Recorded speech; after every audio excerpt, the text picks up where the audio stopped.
పాలక్ పన్నీర్ని ఇలా చేశారంటే ప్లేట్లో ఒక్క మెతుకు కూడా అన్నం మిగలకుండా తినేస్తారండి. అంత కమ్మగా ఉంటుంది.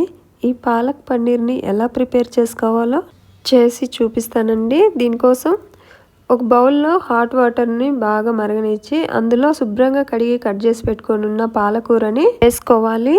అందులోనే పచ్చిమిర్చి కొంచెం ఉప్పు వేసి వాటర్ని మరగనిచ్చి కాసేపు ఉన్నాక బంద్ చేసుకోవాలి. ఇలా ఉడికించుకున్న ఈ పాలకూరని మిక్సీ జార్లోకి ట్రాన్స్ఫర్ చేసుకుందాం. దీన్ని ఫైన్గా గ్రైండ్ చేసుకొని ఇలా పేస్ట్లా ప్రిపేర్ చేసుకోవాలి. తర్వాత స్టవ్ పైన ఒక కడాయి పెట్టుకొని 2 స్పూన్ల ఆయిల్ యాడ్ చేసుకొని ముందుగానే కట్ చేసి పెట్టుకొని ఉన్న పన్నీర్ ముక్కల్ని ఇందులో వేసుకొని ఇలా గ్యాస్ మీడియం ఫ్లేమ్లో లేదా లో ఫ్లేమ్లో పెట్టుకొని ఫ్రై చేసుకోవాలి. అందులోకి కాస్త పసుపు ఉప్పు వేసి ఇలా ఫ్రై చేసుకోవాలి. తర్వాత పైన కడాయి పెట్టి 1 స్పూన్ ఆయిల్ యాడ్ చేసుకొని అందులో చిటికెడు సోంపు, 1 బిర్యానీ ఆకు, 2 లవంగాలు, 1 ఇలాచి, 1 దాల్చిన చెక్క, 2 ఎండుమిర్చి, అలాగే 2 సన్నగా తరిగి పెట్టుకున్న ఆనియన్స్ ఇలా గ్యాస్ని లో ఫ్లేమ్లో పెట్టుకొని ఫ్రై అయ్యాక 1 స్పూన్ అల్లం పేస్ట్ని యాడ్ చేసుకొని ఇలా పచ్చివాసన పోయే విధంగా